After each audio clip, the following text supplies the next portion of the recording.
There is a certain kind of silence that only a dangerous man knows. It is the silence of sitting across from your wife while she slides a prenup across the table and says, "Sign this or we are done." It is the silence of smiling and picking up the pen. My name is Elliot Graves, and on a rainy Tuesday in Seattle, I signed away what she thought was nothing. She had no idea she had just handed me the keys to everything. It was early March, 2023. The rain had not stopped for 6 days straight, which in Seattle is not weather, it is just personality. I was sitting at our kitchen table in Capitol Hill, coffee going cold, wearing the same flannel shirt I had slept in because some mornings do not deserve the effort of changing. Morgan was already dressed, full armor, blazer sharp enough to cut glass, heels that clicked on our hardwood floor like a metronome, counting down to something I was not supposed to see coming. She set the envelope next to my mug without breaking stride. Her lawyers had drafted it, she said. She should have done it before the wedding. She had built too much to leave anything unprotected. "Sign this or we are done," she said. "You have nothing to lose." I looked at the envelope. Crisp. White. Her firm's letterhead embossed in the corner like a warning label on something expensive. I picked it up. 11 pages. Her signature already on page 8, confident and sharp. The pen strokes of a woman who had already decided this was a formality. I read every word. Somewhere around page 6, where my financial profile was described as no significant assets detected, I felt something shift behind my ribs. Not anger, something quieter, something with teeth. She was watching me from the doorway, car keys already in her hand, phone already buzzing with whatever board meeting was more important than watching her husband read the document that reduced him to a line item. "Well?" she said. I looked up, smiled. The kind of smile that comes from a place she had never thought to look. "Absolutely," I said. And I picked up the pen and signed my name on every page she had marked with those little yellow tabs. Neat. Cooperative. Harmless. She crossed the room, kissed my forehead. First time in months. It was not a kiss of love. It was a kiss of closure. The kind you give a deal once the signatures are dry. "Smart move," she said. Then she walked out into the Seattle rain looking like a woman who had just closed the deal of her life. She had no idea she had just opened mine. Welcome to the channel. Get comfortable because this one is going to take you somewhere you did not expect. Drop a comment and let me know where you are watching from. Hit that subscribe button if you have not already. Trust me, you are going to want to be here for this. But this story does not begin with a prenup on a Tuesday morning in Capitol Hill. It begins 3.5 years earlier, on a Saturday, in late October 2019, with rain, a coffee shop awning, and a woman who did not know she was standing next to the most patient man in Seattle. Pike Place Market. If you have never been, picture cobblestone, fish throwers, 1,000 tourists with their phones out, and one very good coffee shop tucked behind the main drag where the locals hide when the city gets too loud. I was sitting by the window, reading an actual paper book, because I am that kind of person, drinking a double espresso, watching the rain turn the street into a mirror. I was not there to meet anyone. I was not there to network or mingle or whatever word people use when they mean performing interest in strangers for professional gain. I was there because it was Saturday, and the espresso was good, and the book was better, and I had absolutely nowhere else to be. She appeared under the awning like the rain had personally delivered her. Black coat, no umbrella, visibly annoyed at the sky for not cooperating with her schedule. She looked like a woman who had meetings the weather had not been briefed on. She glanced through the window, saw the empty chair across from me, and walked in like she owned the place. To be fair, that was how Morgan Caldwell walked into every place. "Do you mind?" she said, gesturing at the chair. Every other seat was taken. That part was true. I checked later. "Go ahead," I said. She sat down. Ordered a black coffee, no sugar, no milk, no nonsense. Pulled out her phone, frowned at it, put it away. Looked at me. Looked at my book. "You are the only person in this coffee shop not staring at a screen," she said. I held up the book. Old Habits. She almost smiled. "Almost. What do you do, Elliot? I had not told her my name yet. She had read it off the library hold sticker on the back of my book. Observant. I should have noted that. Tech consulting, I said. Mostly remote. Semi-retired. Nothing exciting. She nodded like that confirmed something she had already decided. I found out later it had. Morgan Caldwell was the founder and CEO of Helix Capital, a fintech company valued at just under $200 million and climbing fast. She was sharp, driven, funny in that dry, understated way that sneaks up on you 3 seconds after the joke lands. And she looked at me like I was a crossword puzzle, in a language she almost spoke. We talked for 3 hours that afternoon. 3 hours. I had planned on 45 minutes and a quiet walk home. Instead, I sat there while the rain hammered Pike Place, and this woman across from me talked about algorithms and venture capital and the particular loneliness of being the only person in the room who built the room. She gave me her number on a napkin. An actual napkin. In 2019. I kept it. I still have it. That should tell you something about the kind of fool I was about to become. Now here is what Morgan thought she knew about Elliot Graves, that rainy Saturday. Comfortable tech consultant. Nice apartment. Reads paper books. Semi-retired. Low profile by nature. Harmless. Here is what was actually true. 4 years before I met her, I had co-founded a cybersecurity firm that built threat detection systems for defense contractors. We grew it from a garage in Bellevue to a company that the Department of Defense quietly relied on for things I still cannot fully talk about. When a major defense conglomerate acquired us, I walked away with a number that my accountant still whispers when he says it out loud, like volume might attract the IRS. Part of the deal was a 7-year non-disclosure agreement. I could not talk about the sale, the amount, or my involvement for 7 full years. No press release, no LinkedIn update, no celebration dinner. I signed the papers, drove home, ordered Thai food, and watched a documentary about deep-sea creatures. That was my victory lap. Money that makes noise attracts the wrong kind of attention. I had watched enough men lose everything chasing the applause that comes after the check clears. So I kept quiet. Moved my assets into a web of holding companies and trusts so layered that my own mother could not find them. Rented instead of bought, at least on paper. Drove a 10-year-old truck, wore flannel, read books at coffee shops, and when a beautiful, brilliant CEO sat across from me and decided I was a harmless, low-profile consultant with nothing to my name, I did not correct her. Not because I was hiding, because I was paying attention. And paying attention, I have learned, is the most dangerous thing a quiet man can do. We dated for 18 months. And I need to be honest with you about something before I go any further. I was happy. Genuinely, stupidly, recklessly happy. The kind of happy that makes a man who spent 4 years building threat detection systems for the Department of Defense completely ignore every threat sitting right in front of him.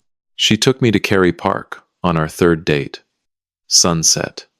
The skyline glowing with Mount Rainier floating behind it like a painting that forgot to be realistic. She told me about Helix Capital, the all-nighters, the investor pitches, the board meetings where she was the only woman and had to be twice as sharp just to be heard once. I told her the vague version of my life. Consulting, remote, low-key. She leaned into me and said, "I like that you are not trying to impress me." I almost told her the truth right then. Almost. My buddy Nolan Park met Morgan about 4 months in. Dinner at his place in Bellevue. His wife Catherine made salmon. Morgan brought expensive wine and talked market trends with the energy most people reserve for sports. After dinner, Nolan pulled me onto the back deck. He was holding his beer the way he holds things when he is about to say something I will not like. "She is impressive," he said. "She is." Long drink. "She looks at you like she is running numbers, Elliot. Like you are a line item she has not categorized yet. Just be careful." I did not listen. The man who built systems designed to catch invisible threats did not listen when his best friend pointed one out at a dinner party. Remember that when you think you are too smart to be fooled. 6 months in, Morgan told me about foster care. Small ramen place in the International District. Plastic menus, fluorescent lights. She set down her chopsticks and told me she had been in 4 different homes before she turned 12. The third was the worst. She did not go into details, but her hands were shaking and her voice went somewhere I had never heard it go. Small, young. Like the girl she had been before, she built walls out of boardroom confidence and quarterly earnings. I held her hands across the table. Did not say a word. Some moments do not need words. They just need someone to stay. She looked up with wet eyes. I have never told anyone that, she said. I believed her. Part of me still does. We got married on a Saturday in late June 2021. Small ceremony, her idea. 18 people on a cliff at a lodge in the San Juan Islands. Fog low over the strait the way it sits on Pacific Northwest mornings that cannot decide if they are magical or just cold. She wore white. Simple. No train, no veil. She looked like herself. The real version. That night, she pressed her face against my chest and whispered something I will carry for the rest of my life. I have never had a home before, she said. You feel like a home. I held her tighter and believed every word. That was either the most beautiful moment of my life or the beginning of the most elaborate lie I have ever been told. I have made my peace with not knowing. The first year was good. Not strategically good. Just good the way life is good when you stop performing. Sunday mornings at the farmer's market. Cooking together, her chopping onions badly, me pretending not to notice. Hiking Olympic National Park in the fall when the rain breaks and everything turns impossible green. She laughed more that year. Real laughs that started before the joke was finished. Then came year 2, and something shifted. Not like a door slamming. More like a window slowly closing, and you do not notice until the room gets cold. She was at the office more. Home. Less. Her phone always buzzing, always pulling her somewhere I could not follow. She stopped asking about my day. She stopped chopping onions. Small things that do not mean anything until you line them all up and realize they mean everything. I noticed the car on a Wednesday in October 2022. Dark blue sedan, tinted windows, parked 3 spots from my usual seat at the coffee shop window. Most people would not look twice. I am not most people. A car that shows up once is a coincidence. Twice is a question. 3 days in a row, same spot, same angle, engine off but driver still inside. That is an answer. I never look directly at the car. First rule. You never let the watcher know they have been watched. I photographed the reflection in the coffee shop window. Clean shot of the plates. Went home. Said nothing. That night I ran the plates through a contact from the old days. Corporate investigations. Owed me a favor from 2017. The plates came back to a rental company in Tacoma. Rental agreement signed by a man named Dale Finch. Licensed private investigator. State of Washington. I sat with that for an hour. Then I pulled Finch's client records through a method I will not describe on this channel, but private investigators are not nearly as careful with their own digital security as they should be. And there it was. The client name on the contract. Morgan Caldwell-Graves, my wife. Her signature. The same handwriting I had seen on birthday cards and grocery lists. And a love note on the bathroom mirror 2 months ago that said, "You are my favorite person." I closed the laptop. Went to the bedroom. She was reading. Propped on pillows. Glasses on. Hair pulled back. The version of her I loved most. "How was your day?" she asked without looking up. "Quiet," I said. Nothing happened. She smiled. Turned a page. I got into bed. Turned off my lamp. And lay there in the dark listening to the rain. And I began to think very carefully about what kind of man I was going to be next. Here's what most people would have done. Confront. Scream. Throw the laptop across the room. Pack a bag. Call a lawyer. File something. Burn something. Most people would have done any of those things, and every single one of them would have been a mistake. Here is what I did. I made breakfast. Eggs over easy. Toast. Coffee. set two places at the table like it was any other Wednesday morning in our Capitol Hill apartment. Morgan came out in her robe, hair still wet, sat down and said, "Oh, you cooked." Like it was sweet, like I was being thoughtful. I smiled and told her I had slept well. She had no idea I had not slept at all. I chose silence. Not because I am cold. Not because I did not feel it.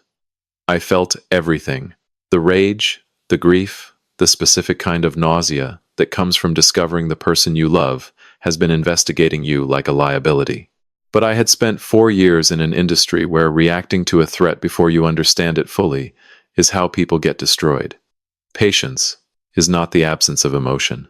It is the decision to let emotion inform strategy instead of replacing it. So I watched. I paid attention. And what I saw over the next several weeks was not just a wife pulling away. It was a woman coming apart. Morgan was not sleeping. I could hear her at 2 in the morning pacing the living room, phone pressed to her ear, speaking in that low controlled voice she used when things were bad enough to require control. The name I kept hearing was Jared. Jared says the migration is behind schedule. Jared thinks we need to delay the fundraise. Jared wants to restructure the engineering team. Jared Oakes, Chief Technology Officer of Helix Capital. Morgan's right hand, the man she had hired out of a rival firm 2 years before we met. She talked about him the way generals talk about their best field commanders. Total trust. Complete confidence. She was also drinking more. Not dramatically, not falling down, just a glass of wine that became 2, that became 3, sitting alone on the couch after I had gone to bed.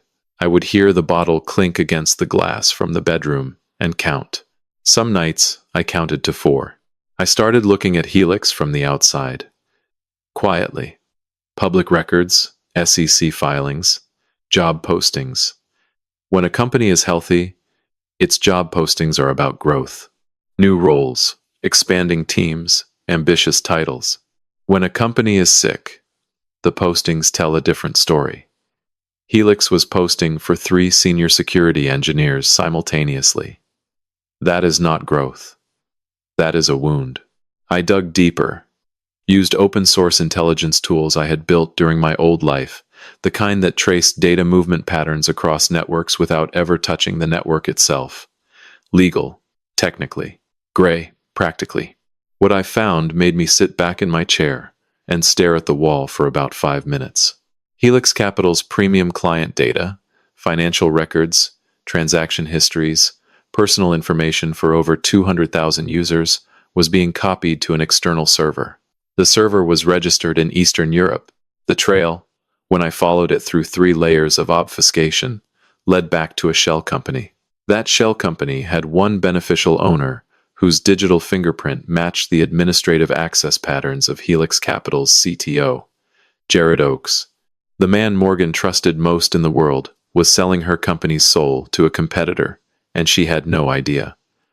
She thought her stress was about Series C funding, about investor patience, about market timing.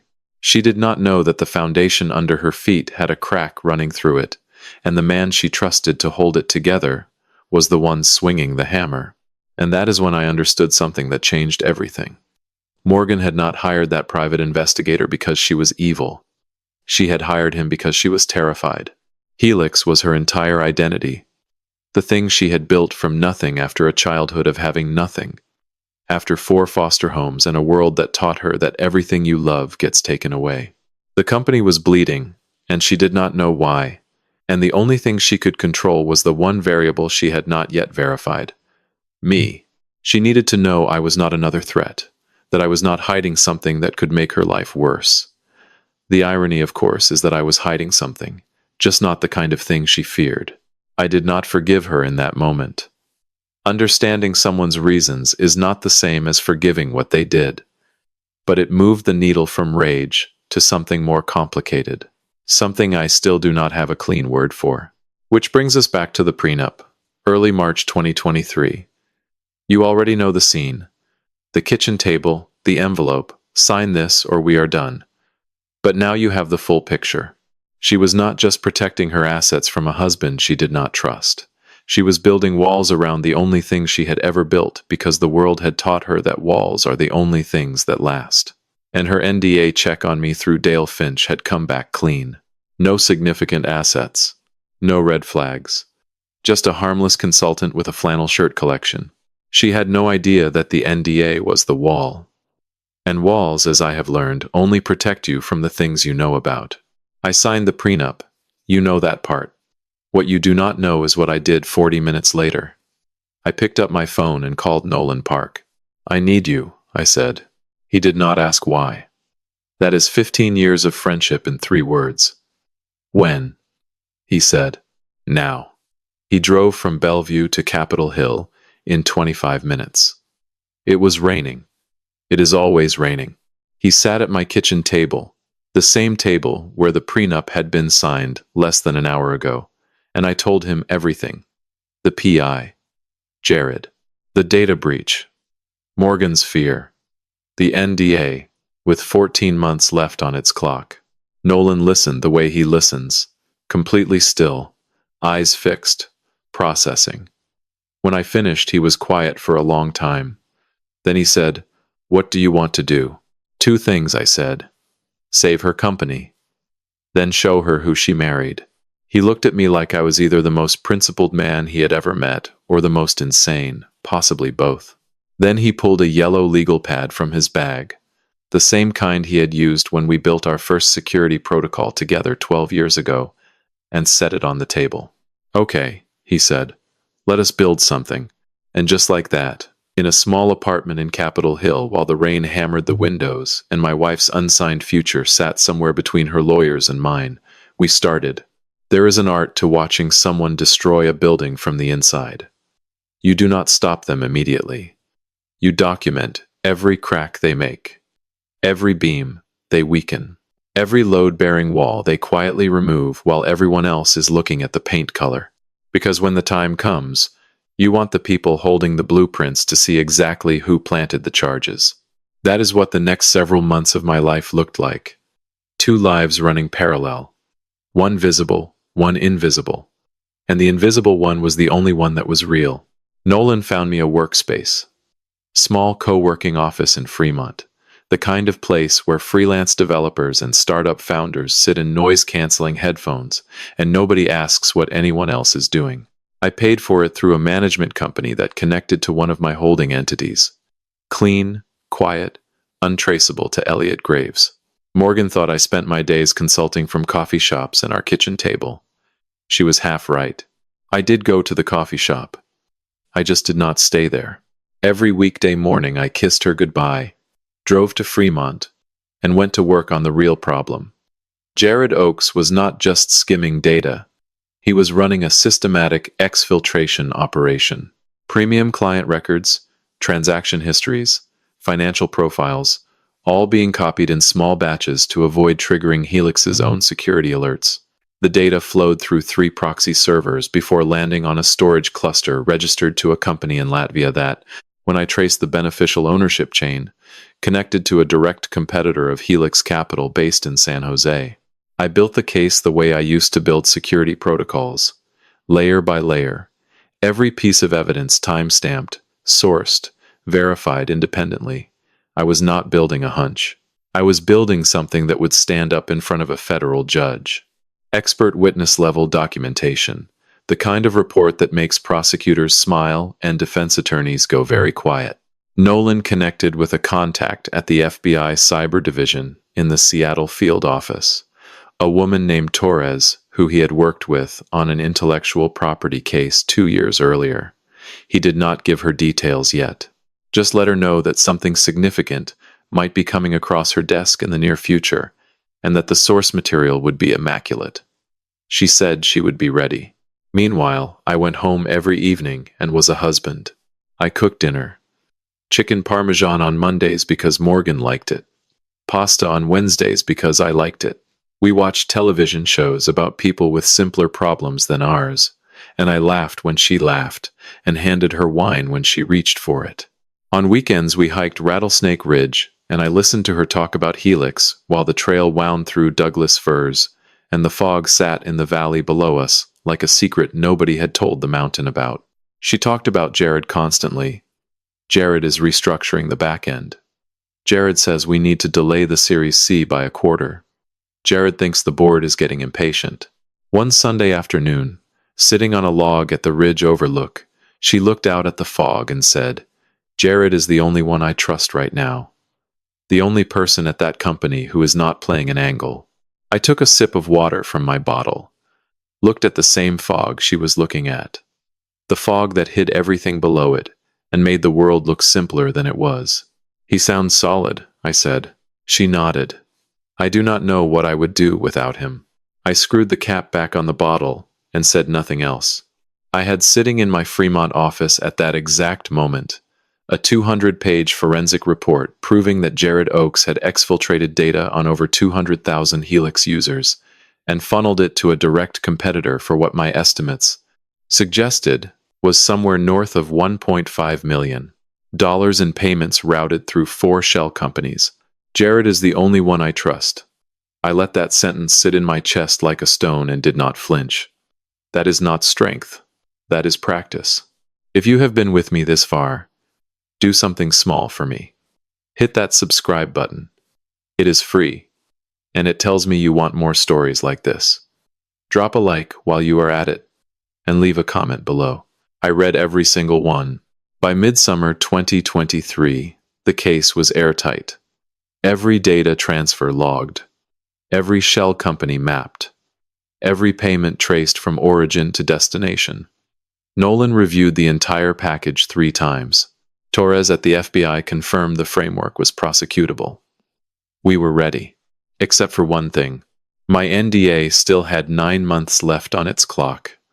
9 months before I could legally disclose who I was, what I had built, what I was worth. 9 months before the second half of my plan, the part where Morgan discovered she had written a prenup to protect herself from a man who did not exist, could be executed. I could send the Jared evidence to the FBI immediately. That part had nothing to do with the NDA. But if I did that, Morgan would launch an internal investigation at Helix.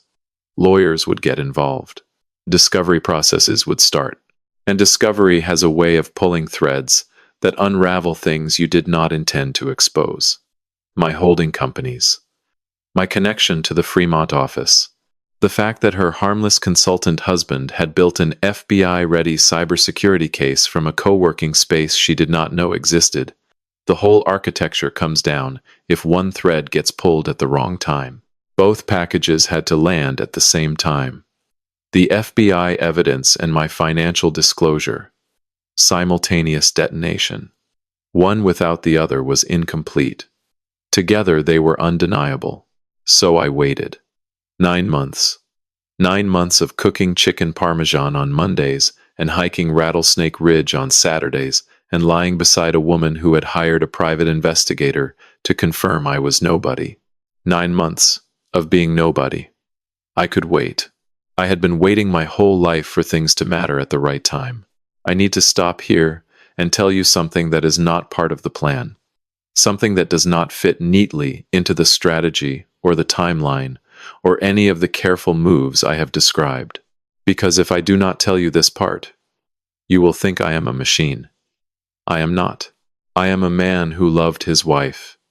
And that did not stop being true just because the truth got complicated. December 2023. Rain so heavy against the Capitol Hill windows, it sounded like the sky was trying to get inside. Morgan was asleep. I was sitting in the dark kitchen at the table, where she had set the prenup 9 months earlier, holding a glass of Woodford Reserve. I had no intention of drinking. The bourbon just gave my hands something to do while the rest of me fell apart. I thought about Pike Place. The awning. The rain. The way she had walked in, annoyed at the weather, and sat down across from me like the empty chair was hers before she even asked. 3 hours of conversation that felt like 30 minutes. The napkin with her number. The way she smiled before the joke was finished. Not after. Like she already knew where I was going, and wanted me to know she was keeping up. I thought about the ramen place, her hands shaking. 4 foster homes before 12. The third was the worst.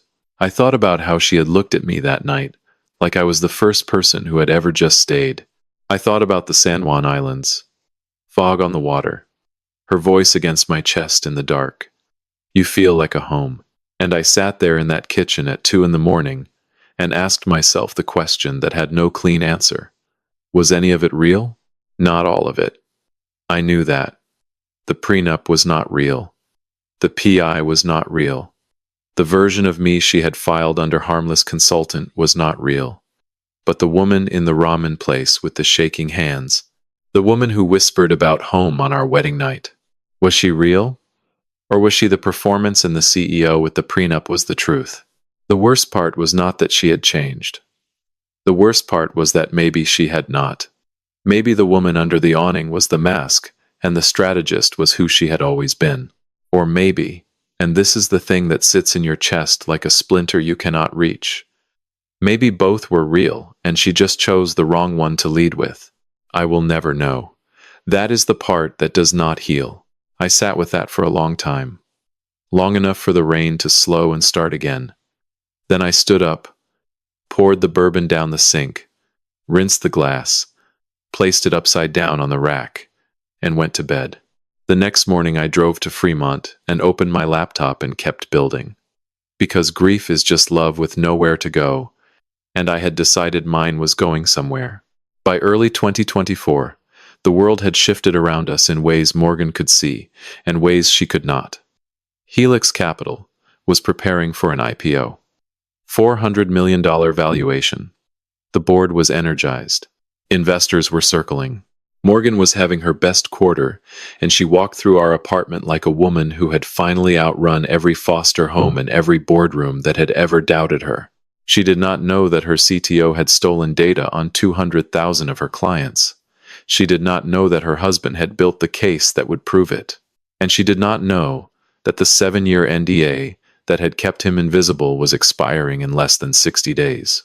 April 15, 2024, Tax Day. Even the universe has a sense of irony. Nolan and I met at his Bellevue office on a Tuesday evening 2 weeks before the date. He had 2 packages on his desk. Manila envelopes, thick, serious, the kind of paper that changes the temperature of every room it enters. Package 1. The complete forensic report on Jared Oaks, 212 pages. Every data transfer, every shell company, every payment. Addressed to Agent Torres at the FBI Cyber Division, Seattle Field Office. Package 2. My full financial disclosure. Every holding company, every trust, every asset acquired during and before the marriage. 41 pages. Addressed to Whitaker and Strauss, Morgan's legal counsel, 42nd floor of Columbia Center, downtown Seattle. Nolan looked at both packages, then looked at me. Everything is in position, he said. April 15th. You sure? I thought about the bourbon I did not drink. The glass I rinsed and placed upside down. The morning I drove to Fremont and kept going. Send both, I said. The evening before the packages were sent, Morgan came home glowing. Helix had just received final confirmation on the IPO timeline. 6 weeks out. She opened a bottle of champagne, the good kind, the kind she saved for moments she wanted to remember. We should celebrate, she said, pouring 2 glasses. She handed me one. Her eyes were bright. Her smile was real. Or at least the version of real she had left. I took the glass. Looked at her. Looked at the champagne catching the kitchen light. To timing, I said. She laughed. Clinked her glass against mine. To timing, she said. We drank. We talked. She told me about the roadshow plans, the investor meetings, the future she was building. I listened the way I always listened. Carefully, completely, one last time. The next morning, at 9 o'clock Pacific time, 2 envelopes were delivered. One to the FBI Seattle field office, one to the law firm of Whitaker and Strauss on the 42nd floor of Columbia Center. By noon, Morgan Caldwell's world had cracked in half. She just did not know which crack to look at first. She came home at 2:14 in the afternoon. I know the exact time because I had been watching the clock since noon. Not nervous. Just ready. The way you are ready when you have been building something for 18 months, and the last nail is about to go in. I was sitting at the kitchen table. Our kitchen table. The same table where she had set the prenup 13 months ago. The same table where I had made breakfast the morning after I found out she had hired a private investigator to confirm I was nobody. That table had seen more truth than either of us had ever spoken out loud. It was about to see the rest. The front door opened, and I knew immediately. It was the sound. Not the confident click of heels on hardwood that I had memorized over 3 years of marriage. It was slower, softer. The sound of a woman walking into her own home like she was not sure it was hers anymore. She appeared in the kitchen doorway. No blazer, no phone in her hand, no laptop bag over her shoulder. Her eyes were red, but she was not crying. Morgan Caldwell did not cry in front of people. She had learned that in the third foster home, and she had never unlearned it. She sat down across from me, looked at the table, looked at me, looked at the table again. Jared, she said. One word. His name. Dropped onto the table between us like something heavy she had been carrying up a flight of stairs and could not hold anymore. I know, I said. She looked up. The expression on her face was something I had never seen before. Not anger.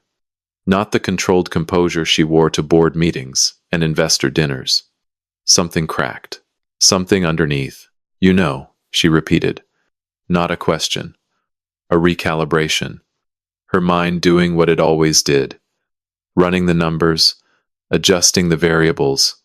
Except this time the variables would not hold still. Since last fall, I said. He has been exfiltrating premium client data through a proxy chain to a competitor in San Jose. Over 200,000 user records. Payment trail runs through 4 shell companies back to a beneficial owner matching his administrative access patterns. The FBI has the full report as of 9 o'clock this morning. She stared at me. I watched her process it. The CTO she had trusted completely. The man she had told me on a hiking trail was the only person at her company not playing an angle. The man who had been dismantling her life's work one data transfer at a time while she was worrying about Series C funding and writing prenuptial agreements.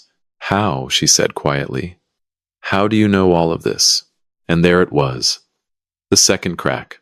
I reached into the folder beside me on the table and slid 41 pages across to her.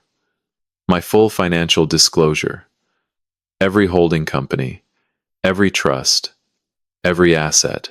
The cybersecurity firm I had co-founded, the defense acquisition, the NDA that had expired 12 hours ago, the net worth that her private investigator had summarized as no significant assets detected. She read the first page, turned to the second. By the 5th page, her hands had stopped moving. She was just staring at the numbers the way you stare at a landscape that does not match the map you have been following. Who are you? She said. Her voice was not loud. It was the opposite. It was the quietest I had ever heard Morgan Caldwell speak. The man you married, I said. Just not the one you thought you married. Silence. Long enough for the rain outside to shift from steady to heavy. Long enough for the light in the kitchen to change as clouds moved over Capitol Hill. Long enough for both of us to feel the full weight of 3 years of things we should have said and did not. Then she asked the question I had not prepared for. Not how much, not how long, not even why did you hide it. She asked the one question that cut through every layer of strategy and counter-strategy and landed somewhere I had not armored. Why did you save my company? I looked at her. At the woman who had stood under an awning in the rain 5 years ago and laughed before the joke was finished. At the woman who had shaken in a ramen restaurant telling me about foster homes. At the woman who had whispered you feel like a home against my chest on our wedding night.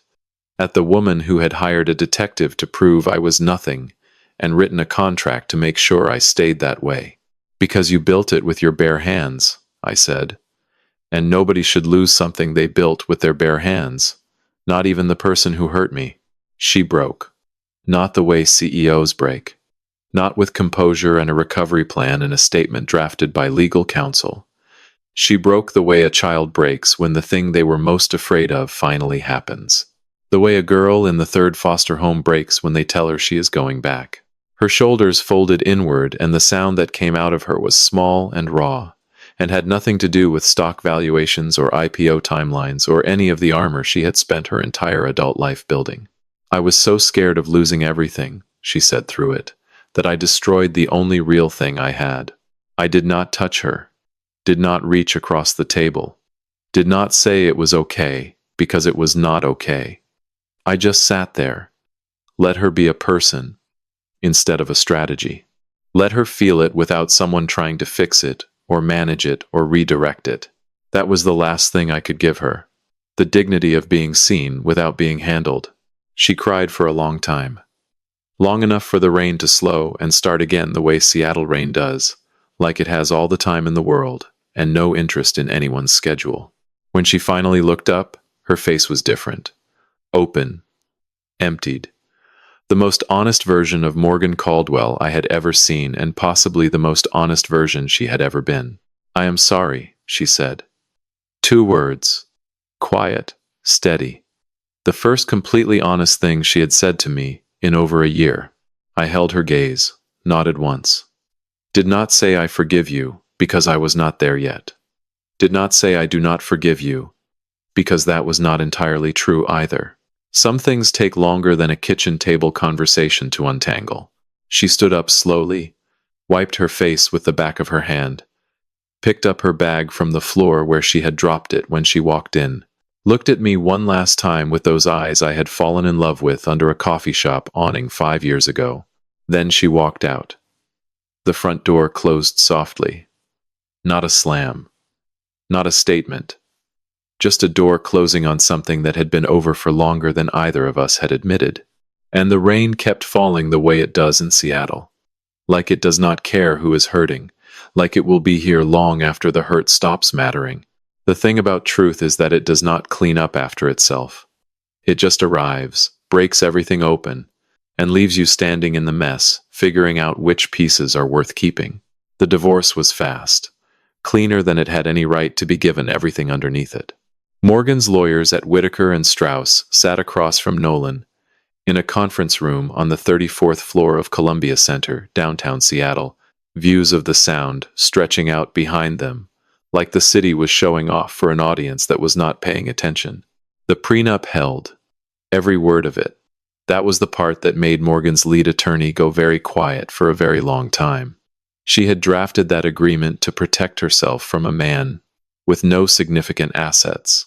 She had built a fortress against a ghost. Every asset she had declared was protected. Her Helix equity, her personal accounts, her real estate, all safe, all hers. But the agreement said nothing about my assets, because according to her private investigator and her own assumptions, I did not have any. "Your prenup is airtight," Nolan told her attorneys pleasantly. "She wrote it to protect herself from a man with nothing. That man does not exist." There was no argument to make. She had designed the lock. I just happened to be standing on the other side of the door she forgot to close. The papers were signed on a Thursday morning in late May 2024. I moved out of Capitol Hill that weekend. Took what was mine. Left what was hers. Clean. Quiet. The way I do everything. 3 weeks later, on a Wednesday morning, FBI agents from the Seattle field office walked into Helix Capital's headquarters and arrested Jared Oakes at his desk. The charges included unauthorized access to computer systems, wire fraud, and theft of trade secrets. The data breach was confirmed publicly.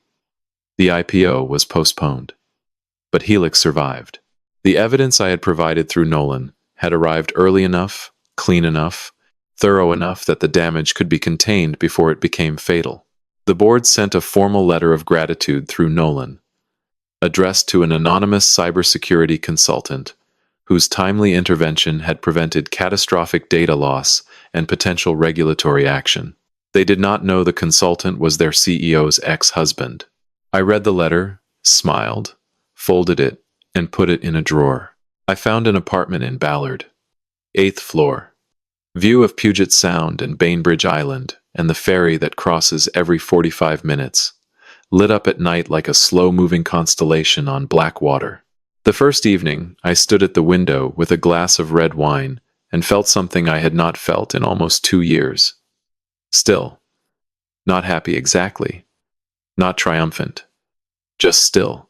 Like the silence after a fire alarm finally stops, and you realize how loud it had been the whole time. That kind of still. Nolan called the next afternoon. The board wants to offer you a consulting contract, he said. They want the person who found Jared. I looked out at the sound.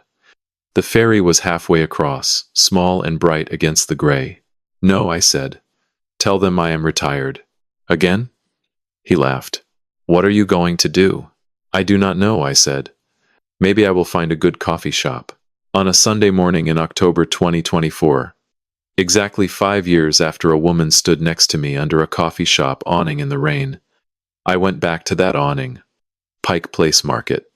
Same cobblestone. Same fish throwers. Same coffee shop tucked behind the main drag where the locals hide. I sat by the window with a paper book and a double espresso and watched the rain turn the street into a mirror. Same seat. Same view. Different man. Nolan called at 10. Saw the news about Helix, he said. They restructured the board. Morgan stayed on as CEO. Good, I said. She built that company. Pause. You good? I thought about it. Really thought about it the way you think about a question when the honest answer matters more than the comfortable one.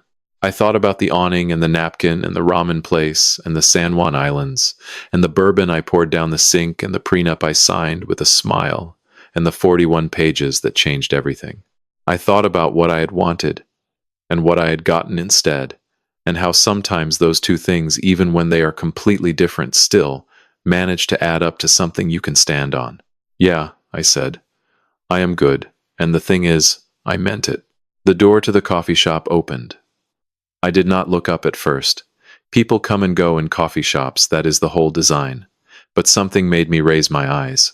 Call it instinct. Call it 5 years of paying attention to things most people miss. Morgan was standing just inside the door, hair wet from the rain. No blazer, no heels. Jeans and a jacket, and the face of a woman who had walked here on purpose, in the rain, to a coffee shop she had not visited in 5 years. She saw me, stopped, did not look surprised. Can I sit? She said. It is a free country, I said. She sat down, ordered a black coffee, no sugar, no milk. Same order. 5 years later, we sat in silence for a while. The rain on the window, the hiss of the espresso machine, the ordinary world, doing its ordinary thing around two people who had been anything but ordinary to each other. I am not the same person, she said finally. Neither am I said, and we sat there. Two people at a small table in a coffee shop in the rain. No prenup between us.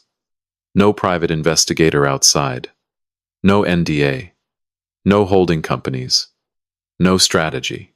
Just two human beings who had been through something that most people only hear about in stories like this one, sitting across from each other and deciding whether the wreckage was worth walking through again.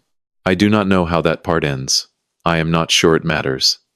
What matters is that we were both there, both willing to sit down, both different enough to try. You know, there is something I have learned through all of this that I want to leave you with. We spend so much of our lives building walls.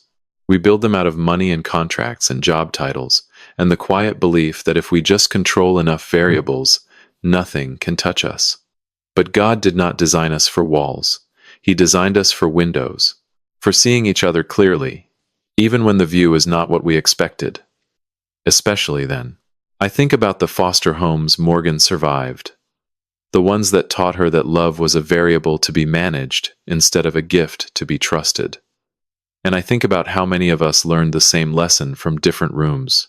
God puts people in our path not to test our defenses, but to remind us that the bravest thing a person can do is sit down across from someone and say, I am not the same person I was, and mean it, and let that be enough. Patience is not revenge. I know I made it sound that way for most of this story, but sitting here now, on the other side of it, I think patience is just faith, with a longer timeline. Faith that the truth will surface. Faith that God's timing, not ours, is the one that holds. Faith that the person you were meant to be is waiting on the other side of the person you had to become to survive. If this story reached something in you, if it made you think about the walls you have built, or the person sitting across from you, or the silence you have been holding on to for too long, then it did what it was supposed to do. Share it with someone who needs to hear it. Leave a thought in the comments. I read every one, and they mean more than you know. Subscribe if you have not already, because there are more stories like this coming, and I do not want you to miss them.